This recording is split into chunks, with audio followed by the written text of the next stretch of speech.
Iran যুদ্ধের নেপথ্যের এক চাঞ্চল্যকর তথ্য প্রকাশ্যে এনেছে নিউ ইয়র্ক টাইমস। ইসরায়েলি গোয়েন্দা সংস্থা মোসাদ দাবি করেছিল তারা ইরানের ভেতরে এমন এক গণবিস্ফোরণ ঘটাবে যা বর্তমান সরকারকে তাসের ঘরের মতো গুঁড়িয়ে দেবে। কিন্তু যুদ্ধের ময়দানে সেই প্রতিশ্রুতি এখন কেবলই এক ব্যর্থ দিবাস্বপ্ন বলে প্রতীয়মান হচ্ছে।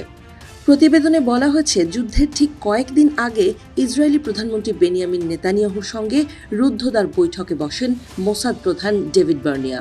তিনি অত্যন্ত আত্মবিশ্বাসের সঙ্গে দাবি করেন, মোসাদের হাতে এমন এক ছক আছে যা ইরানের সাধারণ মানুষকে রাস্তায় নামিয়ে আনবে এবং তেহরানের মসনদ উল্টে দেবে।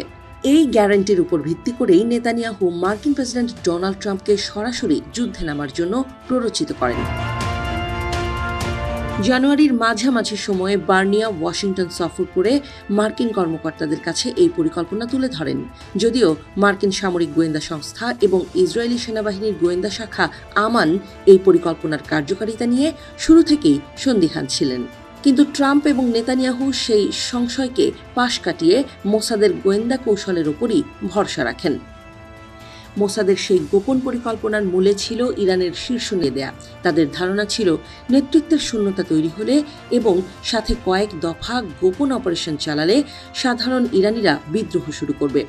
ইসরায়েল ও আমেরিকার এই যৌথ অভিযান ইরানকে দীর্ঘস্থায়ী শাসনের হাত থেকে মুক্ত করবে, এমনটাই ছিল তাদের মূল লক্ষ্য। প্রিমিয়ার ওয়ার্ড্রোব, গুছিয়ে ফেলুন জীবনটাকে।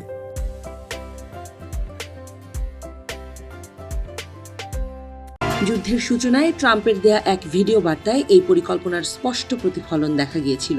তিনি ইরানি জনগণের উদ্দেশ্যে বলেছিলেন, আজ আপনাদের মুক্তির সময় সমাগত, সরকার আপনাদের হাতে তুলে নিন।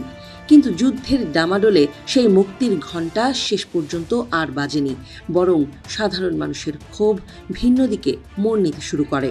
যুদ্ধ শুরুর মাত্র 2 সপ্তাহের মাথায় চিত্রপট পাল্টে যেতে থাকে। মার্কিন সিনেটররা ব্রিফিং শেষে বেরিয়ে এসে স্পষ্ট জানান, ইরান সরকারকে উৎখাতের কোনো সুনির্দিষ্ট পরিকল্পনা বা লক্ষ্য আসলে তাদের কাছে নেই। মোসাদ যে গণ অভ্যুত্থানের স্বপ্ন দেখিয়েছিল, বাস্তব ময়দানে তার লেশ মাত্র দেখা যায়নি। ফলে সামরিক অভিযানের লক্ষ্য নিয়ে মার্কিন প্রশাসনেই বিভক্তি দেখা যায়। মার্কিন গোয়েন্দা সংস্থা CIA শুরু থেকেই সতর্ক করেছিল যে ইরানের বর্তমান নেতৃত্বকে সরিয়ে দিলে পরিস্থিতির উন্নতি হওয়ার সম্ভাবনা ক্ষীণ। বরং তাদের মূল্যায়নে উঠে আসে, বর্তমান নেতাদের হত্যা করা হলে ইরান আরও উগ্রপন্থীদের দখলে চলে যেতে পারে। এতে করে মধ্যপ্রাচ্যের স্থিতিশীলতা পুরোপুরি ধ্বংস হওয়ার আশঙ্কা তৈরি হয়। বর্তমানে ইসরায়েলি প্রধানমন্ত্রী নেতানিয়াহু মোসাদের ওপর প্রচণ্ড ক্ষুব্ধ বলে জানা গেছে। তিনি আশা করেছিলেন গোয়েন্দা তৎপরতায় কাজ হবে, কিন্তু বাস্তবে কোনো বিদ্রোহ দানা বাঁধেনি।